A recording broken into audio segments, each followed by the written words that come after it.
and obviously playing the Doctor isn't. That's a joke. It's British irony. Over here, please. This is kind of an unrelated question, but when are the Green Boys getting back together? For anyone who doesn't know, that was a group, a rock group that I was in with Craig Ferguson of the Late Late Show, and it is the single worst name for a band ever because it sounds like we're like the Chippendales or something like that. But we were sort of trying to be Kafka-esque and nightmarish, but no, I don't think we're going to get together. And over here? Hi. If you could team up with anyone from Classic Who or New Who that you haven't worked with yet, who would you pick? Tom Baker. I did meet him, but I wasn't in a scene with him, so that doesn't count. So it would be Tom Baker. Oh, is that? That's my answer. That's your answer. Oh, okay. Oh, why? Is that your answer? No, I thought you were doing an impression of me doing an impression of No, I thought you were preempting my answer. No. Oh. That was Jenna giving her answer. Oh, okay. Oh. Alive or dead? Yes. I think it would be pretty amazing to see William Hartnell. I mean, can you imagine that? I've technically been in a scene with him. Yep. Yeah.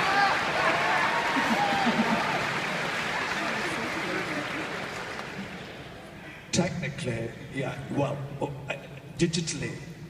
Digitally and with a double, we recreated the scene. And then digitally did it all. It was very clever and very fun. Sorry, carry on. Yes, but it wasn't the real William Hartnell. But on screen, we've been in a scene together. Why are you doing this in front of us?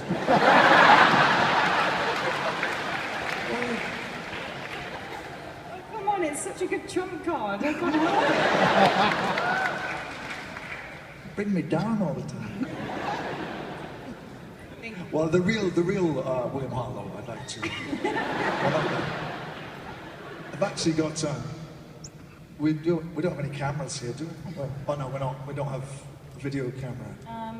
They've been running around a bit. Oh, okay. I think there's one over there. Are you operating? Is there a big picture? Is there a big screen? This is going to take ages. No, it's not. You ask another question and I'll... Okay, over here, please. First of all, I want to say that, Peter, thanks for touching my guitar at the photo ops. That was really awesome. Thanks for coming to see us. You're welcome. My question is actually for you, Peter. Peter, have you ever gotten surprised by someone on set of the TARDIS? Example, pranked or a surprise party on your birthday? Say that again. Have you ever gotten pranked on the TARDIS or had been surprised?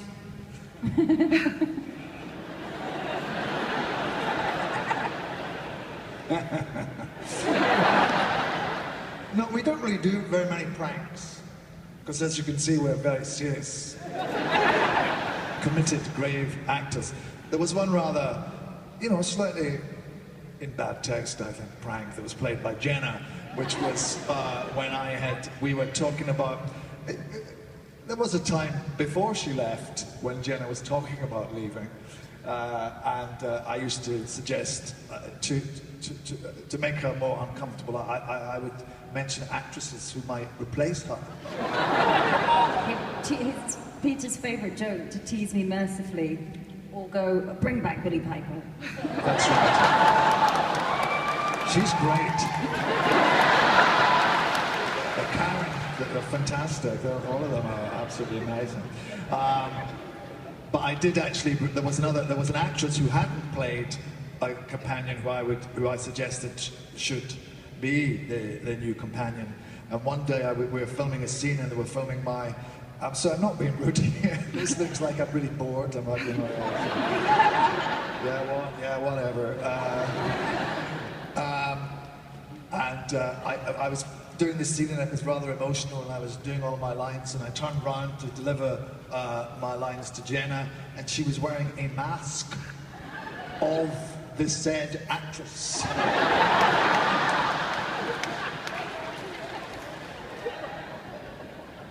You didn't really react. Well, it wasn't that funny, really.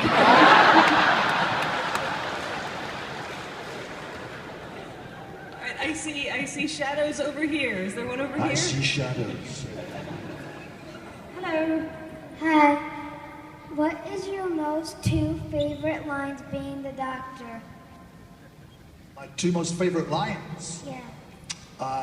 Don't be lasagna. Is one. I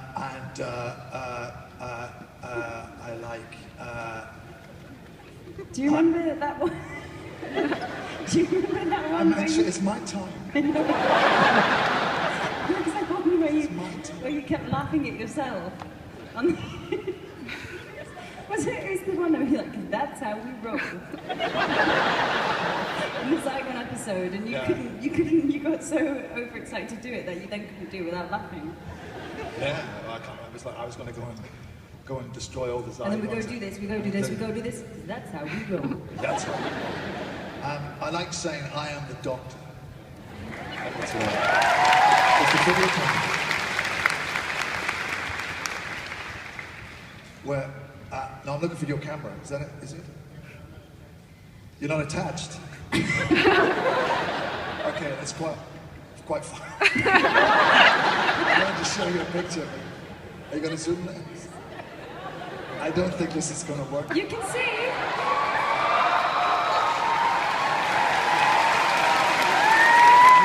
What is it?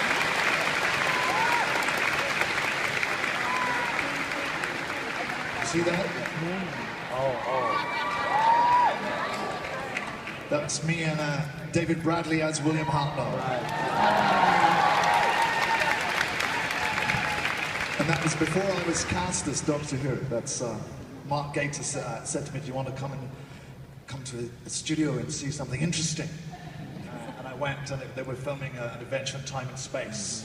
And David Bradley was playing William Hartnell, and he looked extraordinary. Of course, when I grew up, William Hartnell was my first Doctor, and I would love to have met him or seen him or something. So that was the nearest I got to it. See, over here, please. Hello. How did it feel when you transferred from Matt Smith to Peter Capaldi?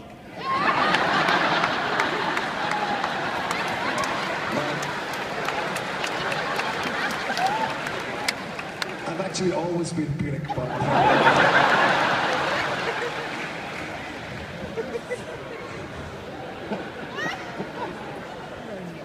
It was, in a way, it was the best thing about it was I was able to fit into his trousers. Which I'm sure a lot of people would be. I'll stop that. It was amazing, it was great. Matt is so fantastic. I loved him as Doctor Who. And he was such a nice guy to me. He was such a gentleman. And I was really nervous because, these guys have been filming for a year and they're reaching the end, and Matt's saying goodbye to everyone, and they have to do the scene, Matt's final scene with Jenna, and then I have to walk in, and Jen has to carry on with me, and it was an extraordinary experience and a wonderful, strange day, but I can't thank Matt enough for his graciousness and his kindness, and giving me a big hug and saying, giving me the key to the TARDIS and saying, "This is yours now."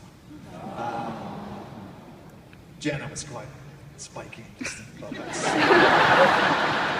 But also the whole production crew, they were great. They really made it easy for me. But yeah, it feels strange because, you know, and you also still wear Matt's costume, which, and being as the BBC, we can only afford one costume. So that's why the trouser issue was relevant. Well, if I can piggyback onto that, Jenna, was it harder to see Matt go or harder to leave yourself? Oh, that's a good question. I don't know if you can compare them really, because they're both really different experiences, and it's interesting because it's the feeling of you're always saying goodbye to something. You're saying goodbye to a dynamic and a working relationship and a special thing really that you kind of know you're not going to get in any other place or time. So it's hard to compare, but equally both sad. And over here, please. Oh, you're my mommy.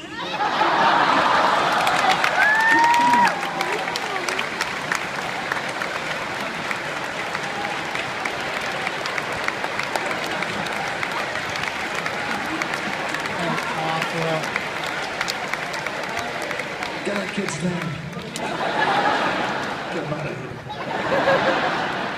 I won't be sleeping tonight, thank you very much. Let's stick over here. Hello. Knock, knock. Who's there? Doctor. Doctor Who. Exactly.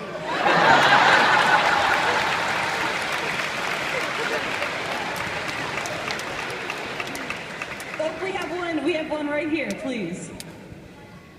Hello, and thank you so much. I actually have an episode question.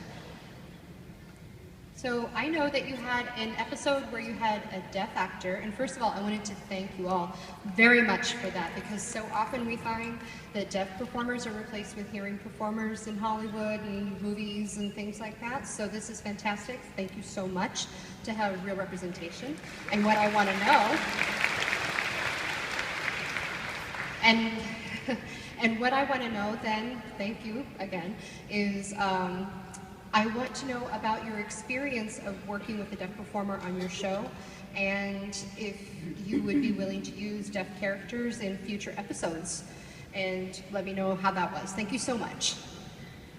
It was more about, Sophie was extraordinary, but because she is an extraordinary actress, and what I found really interesting working with her is how much she uses her eyes and how much she connects with you with her eyes and her focus, and that's kind of what pierces and makes her brilliant. But it's because she is a brilliant actress first and foremost, I think.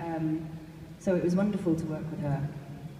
And I would agree with that. I mean, Sophie was fabulous, and it's almost like, you know, her deafness had no relevance, you know, to what she was doing. We didn't do anything special or different, or it was just, we had another wonderful performer. We have wonderful guest stars, and she was one of the wonderful guest stars. You know, her talent is her talent, which is very, very big. So we're just very glad to have people like that around, whatever other special things they may have about them. It's over here, please. Thank you both so much for coming. This question is for Peter. Personally, I like you very much as the Doctor, but I like you even more as Malcolm Tucker on The Thick of It.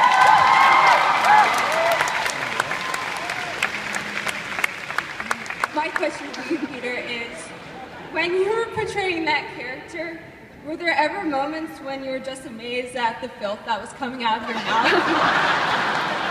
Or had moments when you, like, accidentally or inadvertently, like, internalize some of Malcolm's cussing nature?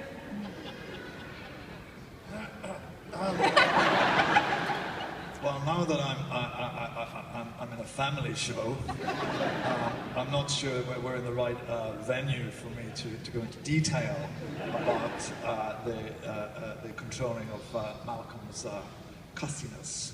But he could say anything he liked. The worst thing really was I used to practice it at home again.